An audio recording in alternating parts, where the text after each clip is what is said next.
বিয়ের পর একটা মেয়ের সবচেয়ে বড় শান্তির জায়গা হচ্ছে তার বাবার বাড়ি। আসসালামু আলাইকুম এভরিওয়ান, মৌসুমি ডেইলি ব্লগসে আপনাদের স্বাগতম।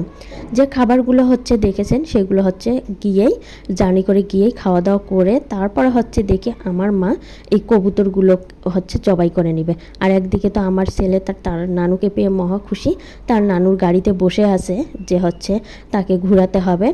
আর হচ্ছে তার নানুর সাথে এতটা বন্ডিং হয়ে গেছে এইবার, এর আগের বার একটু কম বুঝেছিল। আর একদিকে দেখি একদম টাটকা টাটকা শাক নিয়ে যাচ্ছে, তো এইদিকে ভাবি হচ্ছে সেই শাকগুলো বাছতেছে। আমার আম্মুকে হচ্ছে অনেক সাহায্য করে এ ভাবি। আর এইদিকে হচ্ছে আমার ছেলে আবার দুপুরে নামাজ পড়তে গিয়েছিল তার নানু তার মামার সাথে। তো নামাজ পড়ে এসে এই চকলেটের বক্স হচ্ছে তার কাছে ছিল, সেখান থেকে হচ্ছে তার মামাকে একটা হচ্ছে দিয়ে দিল, দিয়ে বলতেছে মামা তুমি এইটাই খাও, আর কিন্তু আমার চকলেটে হাত দিবে না। তার মামা তো হচ্ছে তাকে এতটা আদর করে, পরে তাকে চকলেট আবার ফেরত দিল যে মামা আমি তোমার চকলেট খাবো না, বাবা তুমি তোমার চকলেট খাও। এখন তো আমার ভাই হচ্ছে বড় হয়ে গেছে, সে সব কিছু বোঝে। আগে তো সে খেলনা টেলনা সব হচ্ছে লুকায়ে রাখছিল, আমার ছেলে যখন যাওয়ার কথা শুনছো এখন হচ্ছে সে সব খেলনা বের করে রাখে তাকে দেওয়ার জন্য কতক্ষণে যাবে। আর এইদিকে দেখেন ভাবি হচ্ছে এই কবুতরের মাংসগুলো সবগুলো একটা একটা করে দেখে নিচ্ছে, ভালো করে পরিষ্কার করে নিচ্ছে। এখানে 3টা কবুতরের মাংস একটা ফ্রিজে ছিল, আর 2টা কবুতর একদম টাটকা টাটকা কেটেছে। কবুতরের মাংস আমার অনেক পছন্দ, আমার মা জানে একটা কবুতরে আমার কিচ্ছু হয় না, মানে একটা কবুতর আমি খাইতে খাইতে এমনিতেই খেয়ে ফেলি। এই জন্য হচ্ছে 3টা কবুতর জবাই করে নিল। আর এই শাকগুলো এত ভালো, মানে জমি থেকে টাটকা ছিঁড়ে নিয়ে এসে শাক রান্না করা, এই হচ্ছে কুমড়ো শাক। আর এইখানে যে কুমড়ো শাক খাই এটা হচ্ছে কেমন জানি লাগে, মনে হয় খসখসে থাকে। আর এই কুমড়ো শাকটা যখন আম্মু হচ্ছে রান্না করতেছিল একদম মিলে গেছে। পরে তো আম্মু বলতেছে এই শাকে তো ঢাকনা দেওয়াই লাগে না, ভাবি ঢাকনা দিয়ে রাখছিল, ঢাকনা ছাড়াই এই শাক একদম ভালো লাগে। তো আম্মুকে বললাম আজকে হচ্ছে শাকটা এরকমই রাখো, আরেকদিন একদম শুকনা শুকনা করে আমাকে রান্না করে দিবে। তো এই তো যেই কথা সেই কাজ, মা তো একদম হচ্ছে এই তো এখন হচ্ছে তেলানি করে নেবে শাকটা। আর শাকটা আমি হচ্ছে মনে হচ্ছিল অন্য কিছু আর পাতেই নিচ্ছিলাম না, মানে আমার যে কবুতরের মাংস এত পছন্দ, শাক রান্না যখন হয়েছে শাক রান্না দিয়ে যখন খাইতে বসছিলাম তখন মনে হচ্ছিল আর কবুতর খাবো না।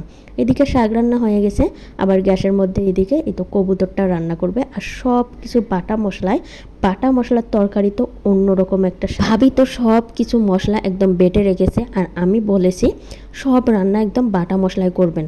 তো ভাবিও সেই রকম করেছে, একদম ভাবি সব কিছু বাটা রেখেছে। আর এইদিকে তো হচ্ছে একদম সব কিছু বাটা মশলা একে একে দিচ্ছে, আদা রসুনের পেস্ট, জিরা পেস্ট, তারপর হচ্ছে ছোটো এলাচ বড় এলাচ দারচিনি সব কিছু বেটে দিয়েছে।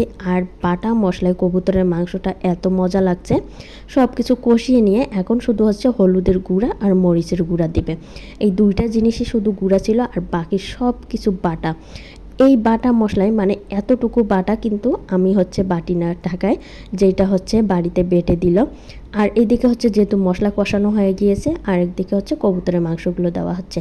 কবুতর মাংসগুলো দিয়ে ভালো করে কষিয়ে তারপরে হচ্ছে একদম একটু করে হালকা করে ভুনা ভুনা যেহেতু করবে বেশি পানি দিবে না। আর কবুতরের মাংস কিন্তু বেশিক্ষণ সময় লাগে না হচ্ছে হওয়ার জন্য। তো এইদিকে আমি আবার একটু উল্টে দেখতেছিলাম যে কবুতরের মাংসটার কী অবস্থা। এই তো কবুতরের মাংসটা এত হচ্ছে মানে যখন কষানো হচ্ছিল তখনই মনে হচ্ছিল একদম খেয়ে ফেলি। তো আমি তো হচ্ছে কি আর বলবো, বাবার বাড়িতে গেলে এরকম কষানো যখন মাংস থাকে তখন তো আমি তখন থেকেই খাওয়া শুরু করে দেই। আর এইদিকে এই তো তেজপাতা দেওয়া হয়নি, গাছ থেকে তেজপাতা ছিঁড়ে এনে তারপর হচ্ছে দেওয়া হইলো। এখন হচ্ছে এই তো মাংসটা ভালো করে কষানো হয়ে গিয়েছে, পানি দিয়ে দিচ্ছে, মাংসটা একদম ভুনা ভুনা হবে। কি পরিমাণ যে লোভনীয় হচ্ছে মাংস, তো আমি একদম কষানো মাংসই খেয়েছি। আর ভাতের মধ্যে যখন হচ্ছে খাইতে ধরছি তখন শাক দিয়েই মনে হচ্ছিল খাই। তো এখানে হচ্ছে শুধু একটু ধনিয়া গুঁড়া দেওয়া হয়েছে নামানোর আগে আগে। দেখেন মাংস রান্না কিন্তু একদম কমপ্লিট, এখন হচ্ছে ফাইনাল লুক মাংসের। আমি কি পরিমাণ যে মাংস খাইছি সবগুলো আমার পেটেই গিয়েছে, কারণ আমার হাজব্যান্ডের গলা ব্যথা, সে এই কবুতরের মাংস খায়নি বলে। আর আমার আব্বু আম্মু আর অন্য কোনো কবুতরই আনি নেই। আজকের মতো এই পর্যন্ত, আল্লাহ হাফেজ।